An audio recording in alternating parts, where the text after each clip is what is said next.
हे मी आणि वीरा आम्ही दोघे असं सनरूफच्या गाडीत फोटो काढून इथे उभं राहून कुठे फिरतोय, नेमकं कुठे गेलोय हे कळेलच तुम्हाला. त्याच्यासाठी हा व्लॉग तुम्ही शेवटपर्यंत बघा. हाय हॅलो नमस्कार, मी वृषाली. तर स्वागत आहे तुमचं आजच्या एका स्पेशल अशा व्लॉगमध्ये.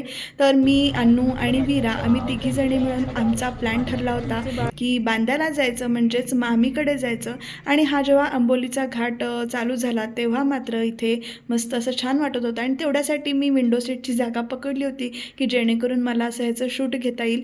जितक्या वेळासुद्धा या घाटामधून जाईन तितक्या वेळा ते जे निसर्ग आहे ते असं साठवायचा प्रयत्न असतोच नेहमी माझा. पण काय आहे ना, व्लॉगिंग करणं म्हणजे हे जे काही व्हिडिओ करते हे काही टाईमपास म्हणून करते असं नाही. कारण व्लॉगिंग करणं, हे व्हिडिओज करणं ही सुद्धा एक कला आहे. कारण ह्याचा अनुभव मला सारखा सारखा येतो आहे. जिथे जिथे मी व्लॉग घ्यायला पाहिजे, म्हणजे व्हिडिओ घ्यायला पाहिजे, ज्या गोष्टी ॲड करायला पाहिजे तेव्हा तेव्हा त्या वेळेला माझा फोन एक तर बॅगमध्ये असायचा किंवा माझं लक्ष विरामध्ये असायचं. अशा सगळ्या गोष्टी होत होत्या.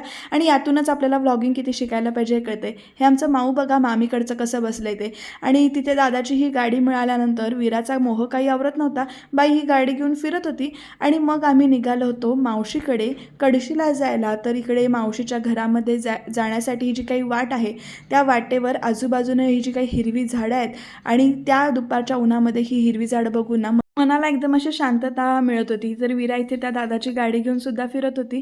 आणि तुमच्यासाठी खास असं मस्तपैकी असं दादाने मला काय केलं होतं, दादाने सांगितलं होतं की तू सुद्धा इथे वरती जा आणि मग तू सुद्धा इथे व्हिडिओ घे. वीराला तर त्या सनरूफमधनं खाली उतरायचंच नव्हतं. तिला फार मजा येत होती. असा वारा अंगावर झेलताना ना खरंच खूप छान वाटत होतं. आणि आजूबाजूची ही जी काही हिरवी झाडं, तिकडचा नदीचा ओढा आणि इकडे सुपारीची झाडं आणि मधनं जाणारी ही वाट असं बघून ना खरंच मस्त वाटत होतं.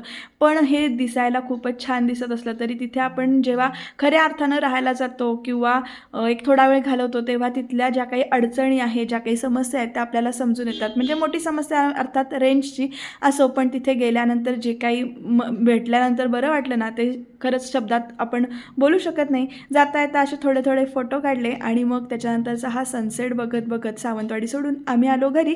घरी आल्यानंतर इकडे वीरा बघा कशी त्या ड्रॉवरमध्ये जाऊन उभी राहिली आणि पडता पडता ती वाचली म्हणून या दोघींचे इथे हसत चालले. दोघींनी मिळून घरातली आम्ही सगळी कामं आवरली आणि दिवसाचा शेवट केला. असे डेली व्लॉग्स बघण्यासाठी फॉलो करायला विसरू नका.